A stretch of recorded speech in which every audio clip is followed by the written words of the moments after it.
श्री विमलनाथ प्रभु के चरणों में कोटि कोटि वंदन। मेरे बेस्ट फ्रेंड प्रथम तीर्थाधिराज गिरिराज श्री आदिनाथ प्रभु के चरणों में कोटि कोटि वंदन। वाराही तीर्थ मंडल श्री शांतिनाथ प्रभु के चरणों में कोटि कोटि वंदन। 22वां तीर्थंकर गिरनार मंडल श्री नेमिनाथ प्रभु के चरणों में कोटि कोटि वंदन। जिसके शासनकाल में हम जी रहे हैं, अरे शंखेश्वर पार्श्वनाथ प्रभु के चरणों में कोटि कोटि वंदन। जिसके शासनकाल में हम जी रहे हैं, ऐसे महावीर स्वामी प्रभु के चरणों में कोटि कोटि वंदन। सम्यक श्री माणिभद्र महाराज को मेरा प्रणाम। बाल समाचारी संरक्षक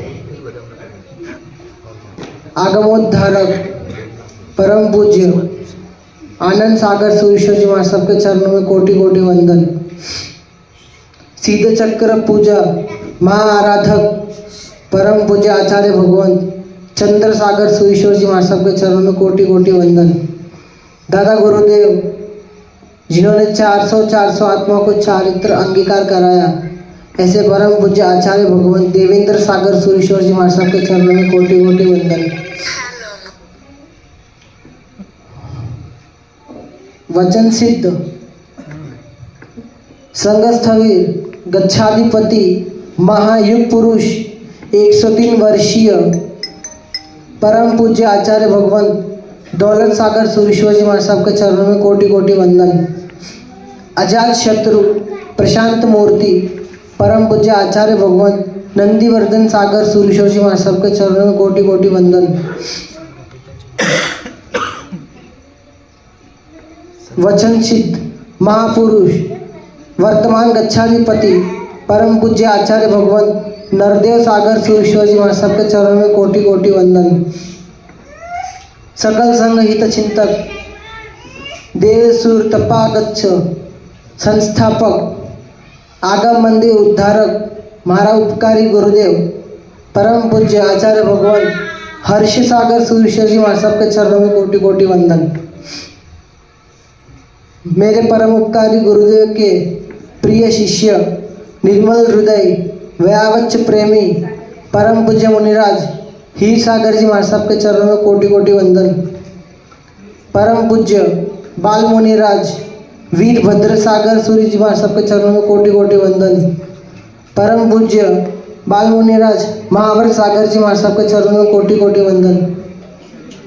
जिन्होंने मेरे अंदर वैराग्य का बीज बोया, जिन्होंने मुझे संयम की यात्रा का मार्ग दिखाया, ऐसे शासन रत्न परम पूज्य साध्वी जी नवी वर्षा श्री जी महाराज सबके चरणों में कोटि कोटि वंदन। जिन्होंने मुझे खड़की में 7 घंटे वाचना देकर प्रभावित किया, सही मार्ग जाने की ओर बढ़ावा किया, ऐसे 3 घंटे में पक्की सूत्र करने वाले, 10 दिन में तत्वार्थ सूत्र करने वाले, अपने जीवन के अंदर 26,000 श्लोक कंठस्थ करने वाले मेरी प्यारी गुरु माँ परम पूज्य साध्वी जी भगवत देव वर्षा श्री जी महाराज सबके चरणों में कोटि कोटि वंदन। परम पूज्य साध्वी जी नीत वर्षा श्री जी महाराज सबके चरणों में कोटि कोटि वंदन। परम पूज्य साध्वी जी भक्ति वर्षा श्री जी महाराज सबके चरणों में कोटि कोटि वंदन। परम पूज्य साध्वी जी रीम वर्षा श्री जी महाराज सबके चरणों में कोटि कोटि वंदन। यहाँ पर समस्त बैठे श्रावक श्राविकों मेरा प्रणाम, जिन्होंने मुझे पाल पोस कर बड़ा किया, हंसना खेलना पढ़ना उठना बैठना सिखाया, ऐसे परम उपकारी रत्न कुक्षी माता पिता को मेरा प्रणाम। जिसने किया उपधान भाव हुए उसको, पर आगे निकल पड़ा मैं। जिसने अपनी खुशियों का त्याग कर सारी खुशियाँ मेरी झोली में भर दी, ऐसे मेरे प्रिय भाई ईशान को मेरा प्रणाम।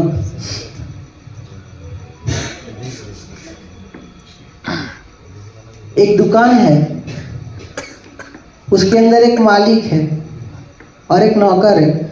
मालिक को नौकर के ऊपर बहुत विश्वास है, बहुत अटूट विश्वास है। फिर भी वो नौकर मालिक को दगा दे तो मालिक क्या करेगा? बोलो। निकाल देगा ना दुकान से, निकालेगा कि नहीं निकालेगा?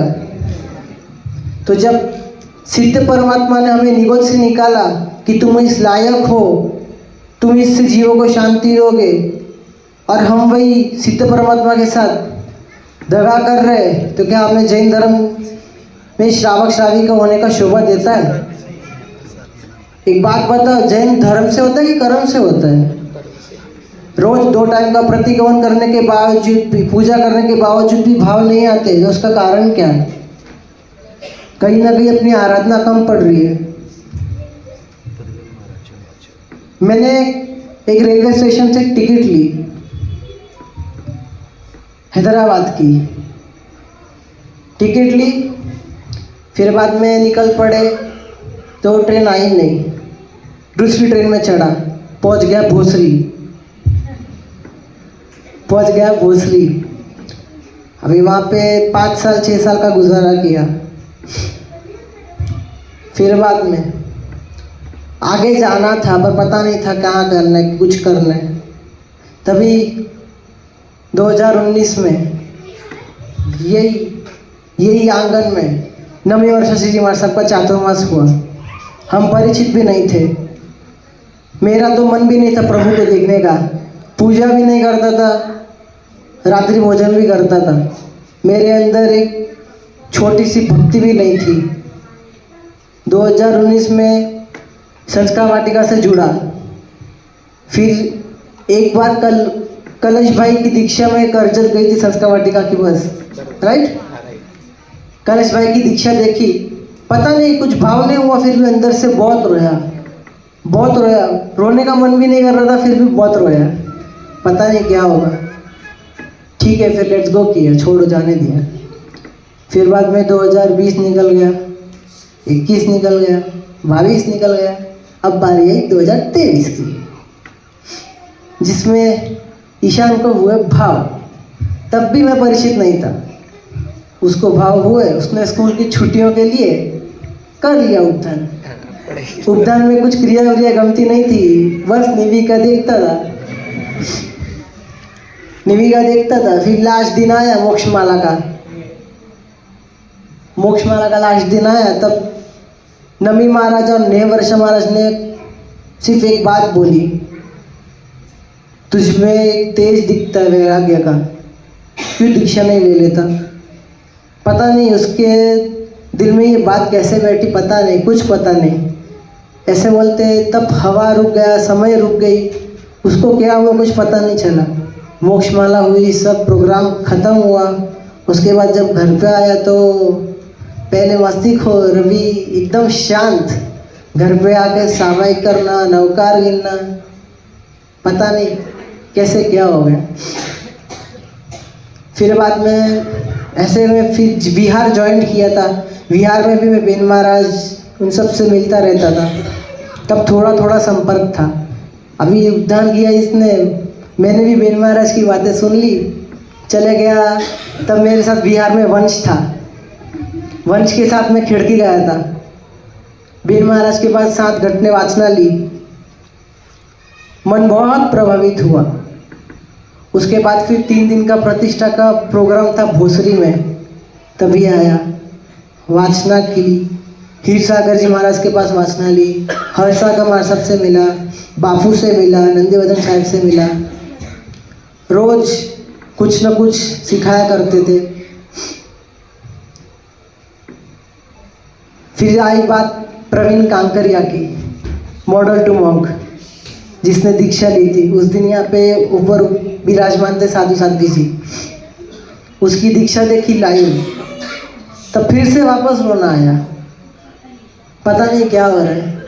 यही बात बेन महाराज से मैंने पूछी, उन्होंने जवाब दिया, तेरे अंदर कहीं ना कहीं पूर्व भर के कर्म बाकी है, इसलिए तुझे अंदर से भाव हो, तू उसको जागृत कर। मैंने बोला ठीक है। अगले दिन आया, तब बेन महाराज से थोड़ा लगने लगी थी, तो उन्होंने एक स्तवन मंडाया। मैं जब भी भोसरी में आया हूँ, जितनी बार भी आया, वो एक ही स्तवन प्रभु के सामने बोला, जिनिंदा प्यारा मुनिंदा प्यारा। फिर उसके बाद करीबन मार्च मार्च 11 तारीख को मेरी फाइनल एग्ज़ाम्स थी। तब बेन महाराज उनका विहार हो गया कातरज की तरफ। तब ईशान को जाने की बहुत इच्छा थी, लेकिन उसकी एग्ज़ाम थी इसलिए उसको हटना पड़ा। चले गया, सूटकेस पैक की, रातों रात निकल गया मैं कातरज के लिए। कातरज में साहब के पास अभ्यास किया। करीबन एक दिन में साहब के आशीर्वाद से खुद अपने आप आधे बाल का लोच कर लिया था। फिर बाद में धीरे धीरे भाव चढ़ने लगे। तब सबसे पहला चातुर्मास हुआ तलेगांव, जिसमें धर्म चक्र तब की आराधना कराई साहब ने। फिर उसके बाद चौमासा हुआ परेल। जब बढ़ते गया वैराग्य, बढ़ते गया। उसके बाद आई सूरत। अब सूरत तो बोलने की ज़रूरत है ही नहीं, A to Z दीक्षा की भूमि। मैं कभी ज़िंदगी में सूरत गया नहीं। इस बार 4 महीने सूरत में मैंने 15 दीक्षाएं देख ली, फक्त यश विजय महाराज के अंदर।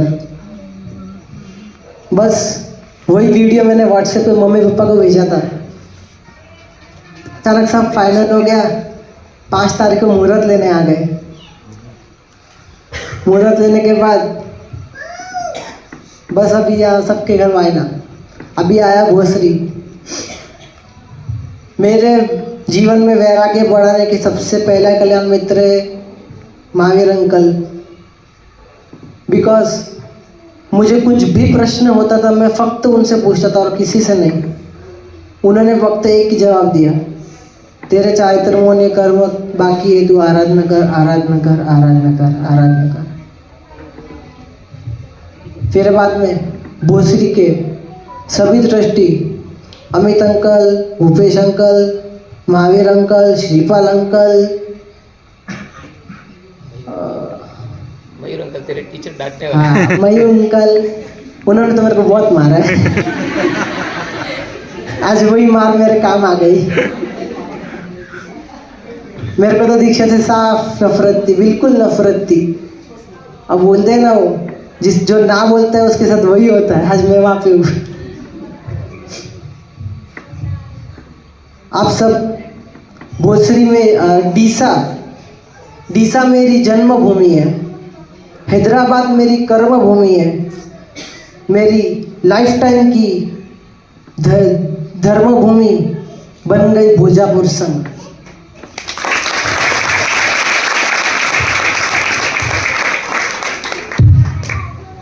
भोसरी के छत्र छाया में विमलनाथ प्रभु की शीतल छाव। भोसरी की छत्र छाया में विमलनाथ प्रभु की शीतल छाव। मैं निकल पड़ा उस राह पर, बस और कोई नहीं, बस भोजापुर का गाँव।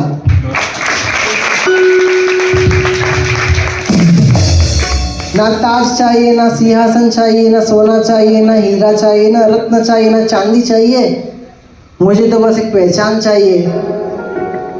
गुरुदेव हीर सागर महाराज के जीवन में दास बनकर एक पहचान चाहिए। आप सभी के सामने करने हैं कुछ बात पेश। आप सभी के सामने करने हैं कुछ बात पेश। 24 जनवरी को होगा मेरा संयम वेश।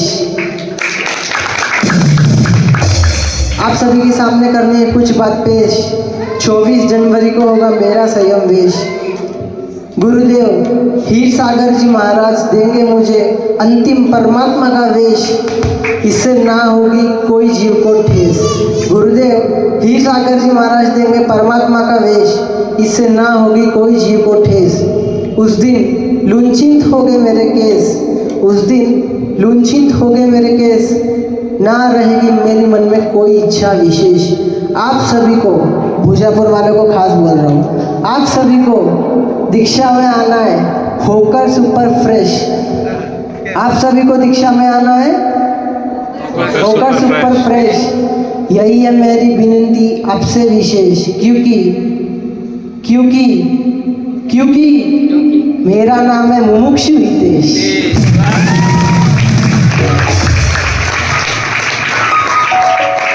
मेरी छदमस्त आज्ञा के कारण कुछ भी जिन आज्ञा विरुद्ध बोला हो मन से, वचन से, काया से मिच्छामि दुक्कडम।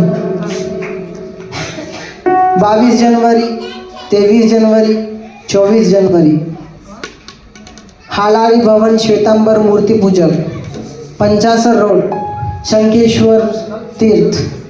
आप सभी को दीक्षा में पधारना है। यह मेरा खास आमंत्रण है, क्योंकि मेरा नाम मोक्ष हितेश।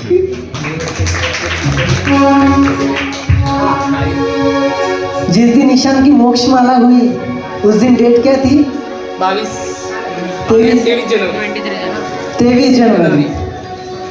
मैं जिनका शिष्य बनने जा रहा हूँ, परम पूज्य बाल मुनिराज वीरभद्र सागर जी महाराज, उनकी दीक्षा डेट 23 जनवरी, मेरी दीक्षा डेट 24 जनवरी।